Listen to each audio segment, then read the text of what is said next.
Last week was the beginning of an impossible dream.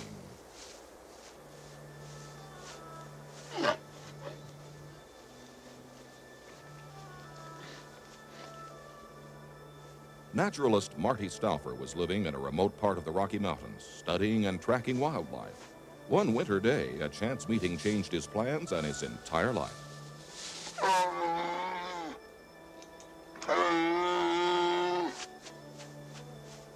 To his surprise, he had discovered Colorado's last grizzly. From that moment on, Marty knew he had to reestablish the great bears on their former range, and he came up with a way to do it. He got his very own newborn cub, an orphan, to raise, and eventually to release into the wilderness as a mate for the big male.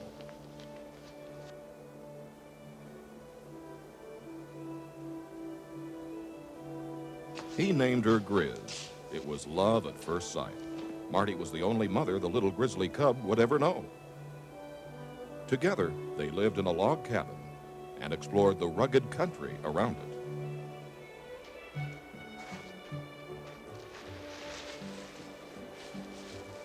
At first, Griz was confused by the world outside. Soon she grew to feel right at home. Just like a human child, she was curious and playful. But her curiosity nearly got her into trouble. Marty had to teach her the ways of the wild, and more important, the ways of people, if she was going to survive alone.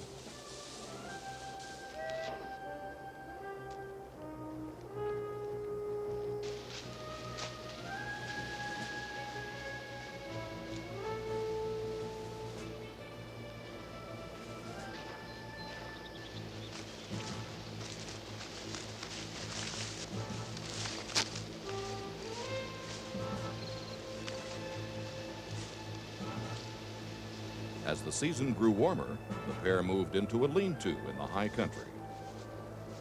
Marty continued his studies, while Griz began to venture out on her own.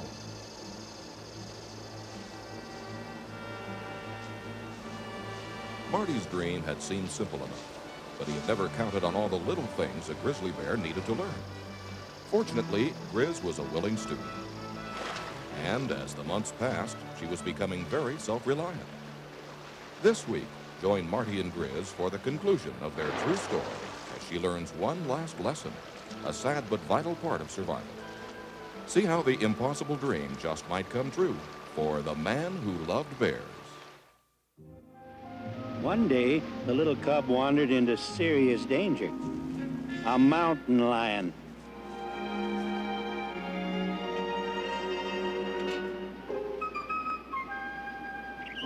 Griz was completely unaware of danger.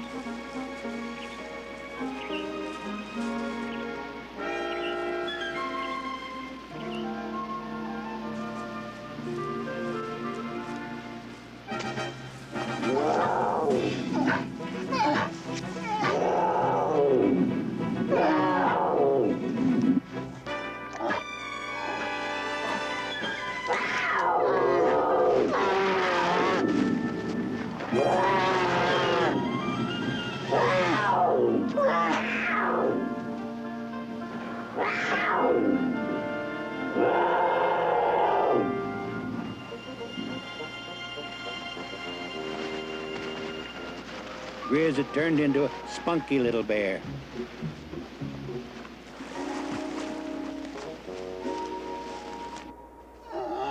After that fight, it seemed like Griz got to thinking she might have escaped by climbing a tree. She didn't know that mountain lions are great climbers and grizzlies are terrible. A grown grizzly can't climb at all, and their cubs can only climb trees with lots of limbs.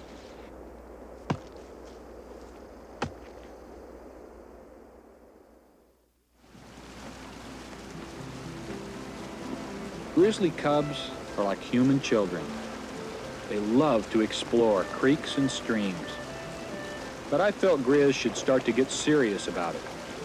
There are fish in these waters, and she needed to know how to catch them. Trout often hide under rocks, and I tried to show the cub how to find them.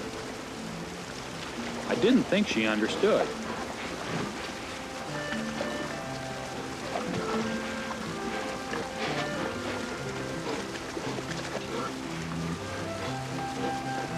What's that, Griz? A fish? Hey, now you've got the idea.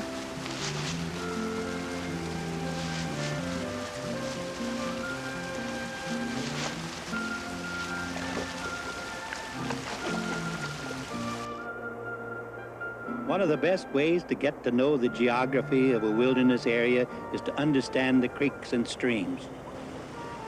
So Marty and Griz explored them all.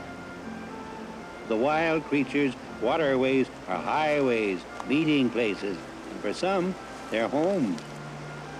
Beavers were once scarce in these mountains due to fur trapping, but now they are protected by law, and they are coming back.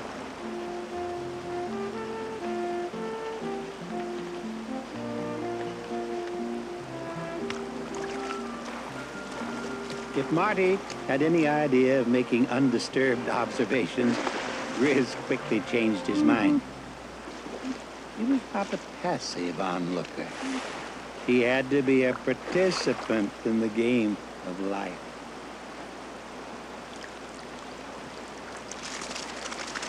Grizzlies are good swimmers, but they aren't in the same class with beavers. This one seemed to enjoy teasing poor Griz, who started the whole thing.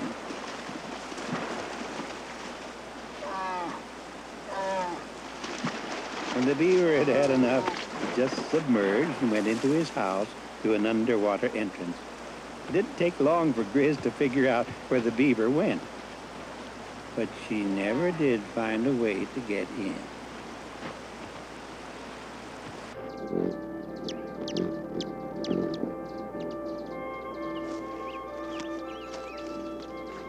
In the wilderness, where people seldom venture, many of the animals are less timid than those near civilization.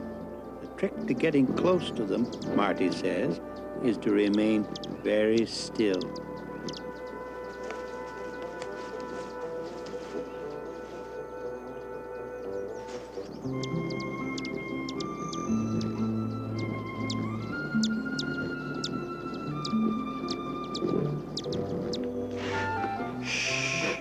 Quiet, Griz. That's a hummingbird. It gets food out of the blossoms.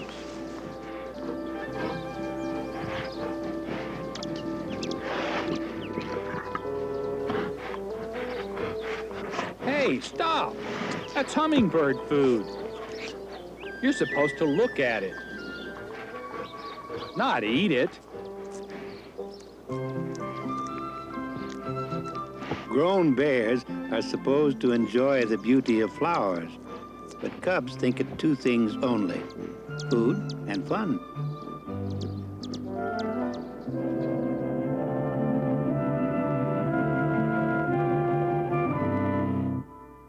During that summer, the cub survived many natural dangers. Now, she was to face the greatest danger yet: domestic sheep. Not that a sheep could ever harm a grizzly, but a sheep herder would. They have driven their flocks into the deepest recesses of wilderness, and then they kill the native animals for trespassing. It all began with a coyote innocently hunting ground squirrels. Coyotes live mainly on small rodents. He makes a catch.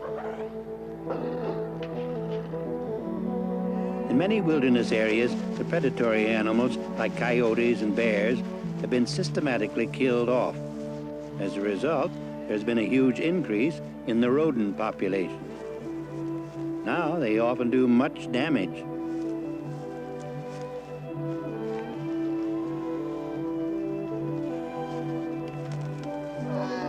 The coyote is afraid at first.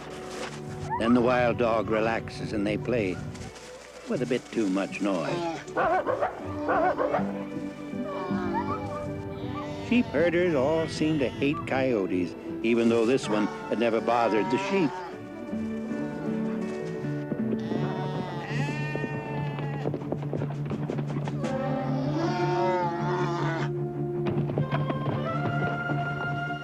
The coyote has not yet suspected danger. It was not the man who frightened Griz, it was the galloping horse.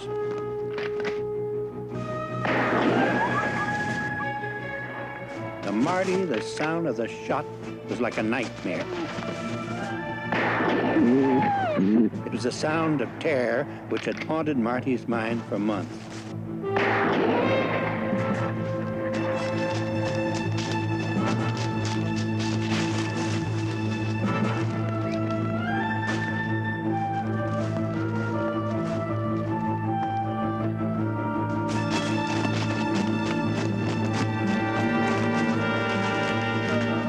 Griz, are you all right? Don't run. It's me, it's Marty. Oh, Griz, I thought you were shot.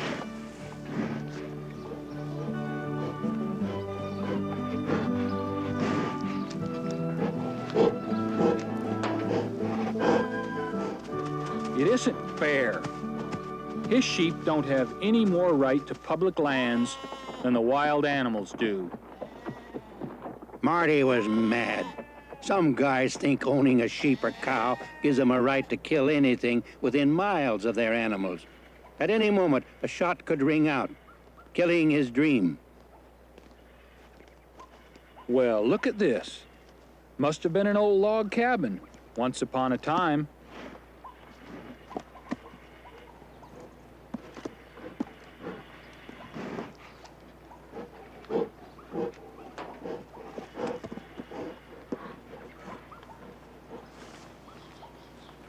Hey, a bear trap. Whoa, this is a monster. It could break a leg. I guess this used to be a trapper's cabin.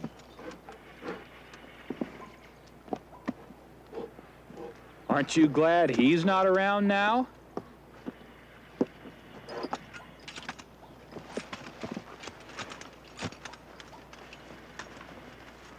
It was a double-spring bear trap, one of the cruelest devices ever invented to torture wild animals.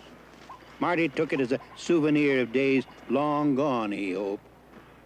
At the time, he had no particular plans for it, although it later played an important part in his story.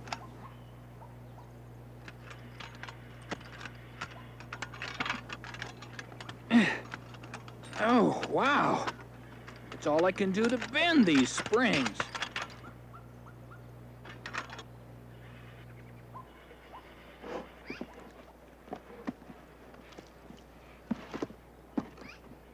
Come here, Griz. Look at this trap.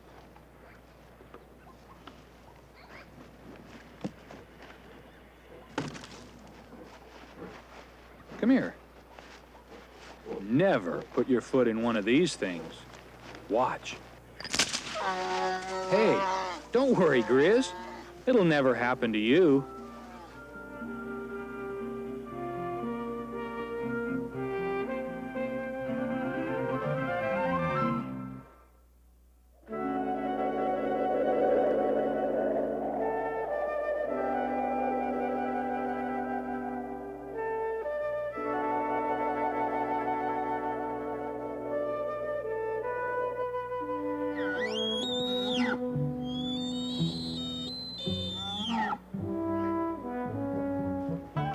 Hey, how you doing? Oh, hey,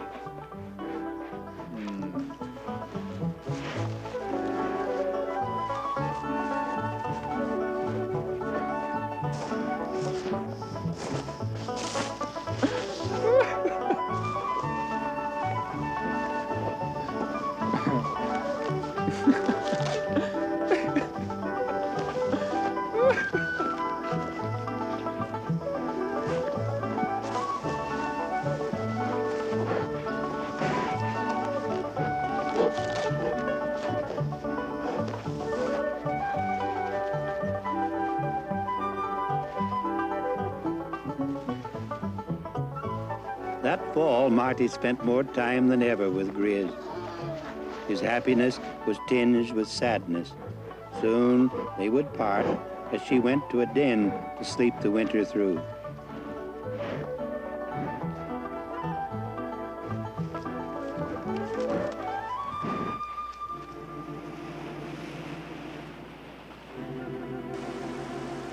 Autumn leaves turned to gold, signaling the most dangerous time of year for wild animals.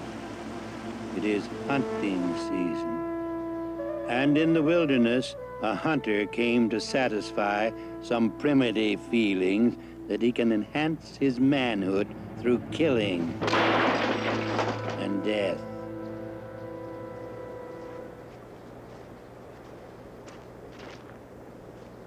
Right there. Let's dig. Soon, it would be the denning season. Only Griz did not have a den for her long winter sleep. So Marty, like a good grizzly mother, tried to show her how to dig one. See, Griz? You just dig. Come on. Use those big hooks of yours. Griz seemed to think they were hunting for something to eat. She seemed to get the idea all right, but she would much rather wrestle with Marty.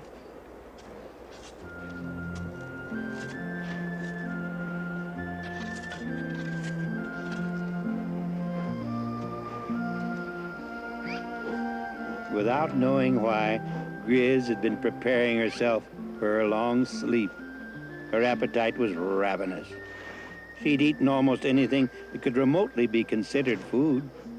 Bees and ants, snakes and worms, fresh green grasses followed by juicy, sweet service berries. It all became fat, which would last her throughout the winter.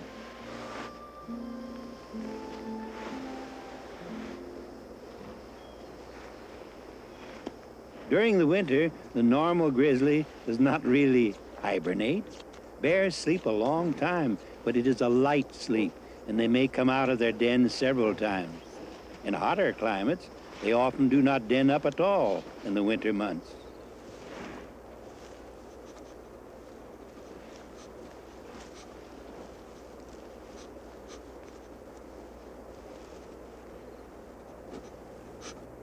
As the first light snows began to powder the mountains, Griz would check her den over and over again. And one day, she moved in for good, as if guided by an unseen hand. Normally, the winter would have been spent with her mother and perhaps a brother and sister. But Griz had no mother except Marty, and he, well, he was not capable of 6 months' sleep without anything to eat. Well, so long, girl. Have a good winter's sleep. See you next April. Marty knew that she would be safe till spring, with 6 feet of snow piled on top of the den.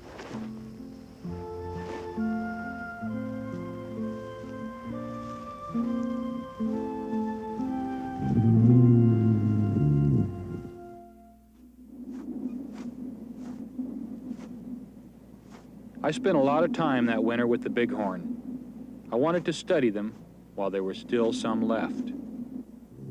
I also wanted to be near Griz in case she woke up and needed me.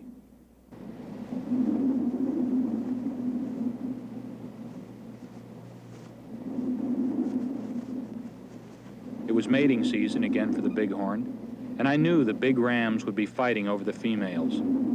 They compete by butting heads.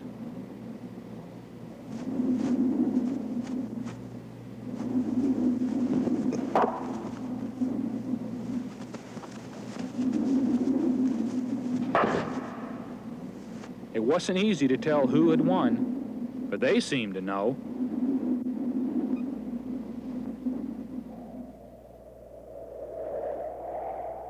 There were some pretty bad storms that year, and the bighorn were suffering. They were weakened by hunger. The government had permitted flocks of domestic sheep to graze up there, and they didn't leave much for the bighorn.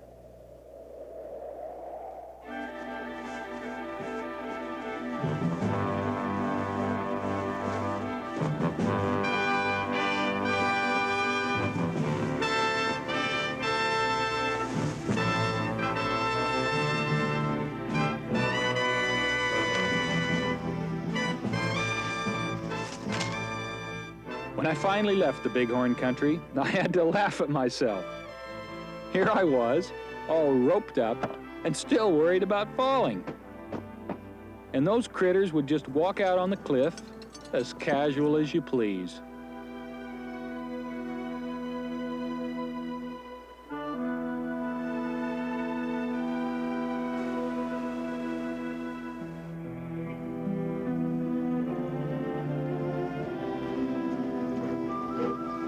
It was April when Griz finally came out of her den, yawning and blinking and very hungry.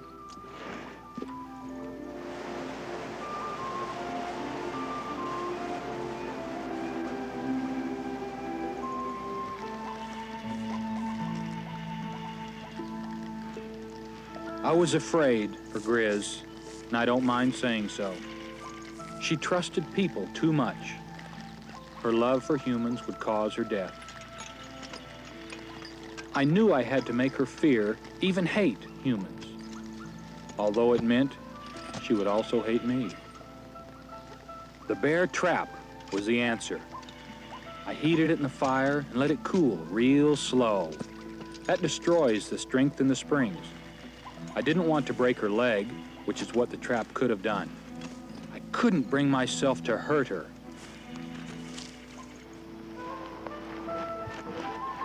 I knew that just the knowledge that she was caught, that she was not free, would impress her as even the gunshots had not. If she were caught in the trap, she would never trust any human, ever again. And that, I believed, would save her life.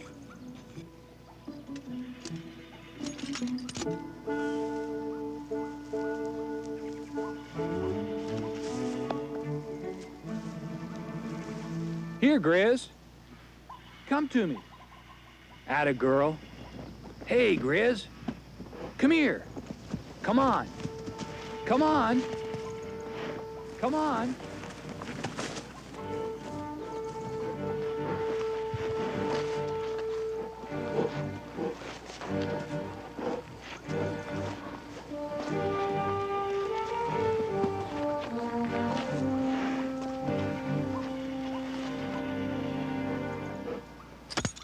She was caught. I could hardly watch. Despite my precautions, she was in pain. She was scared. She was betrayed. And she knew it was because of me.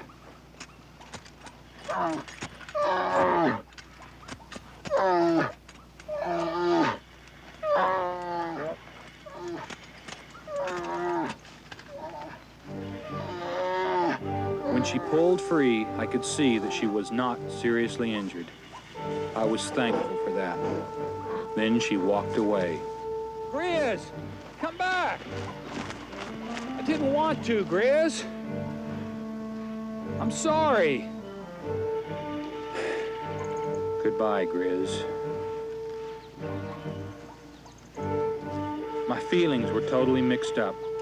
I wanted her to be free, but I wanted her back.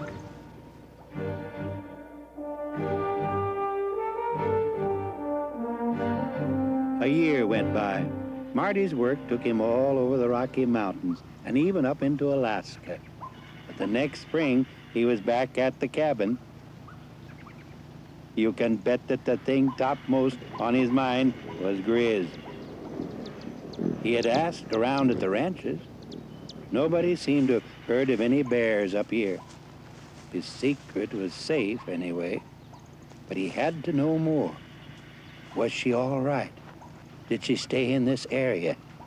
He had to see her one last time. For many days he searched. Griz! Griz!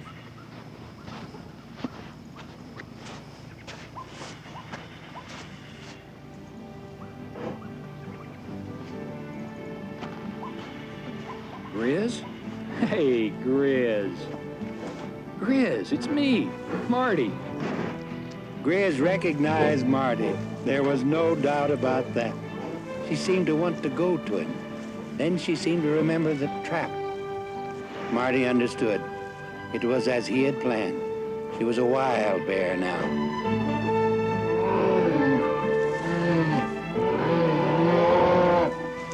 It was a big male. The two, together.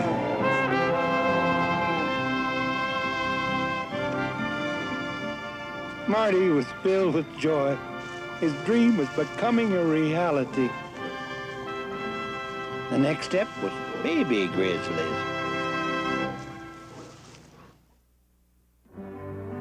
That was the last time Marty ever tried to see Griz.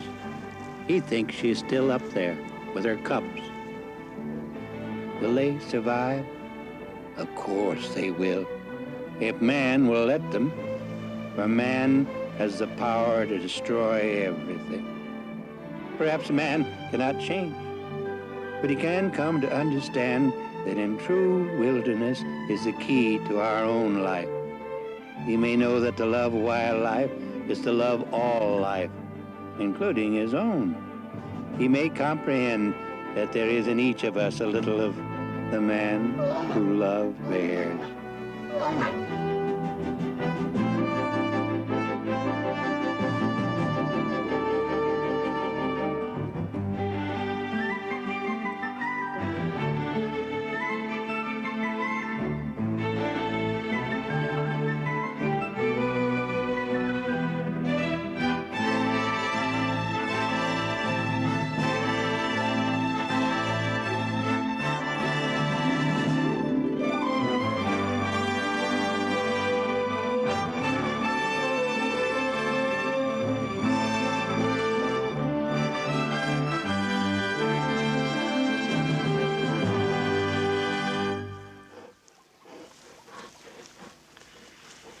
Until next time, enjoy our wild America.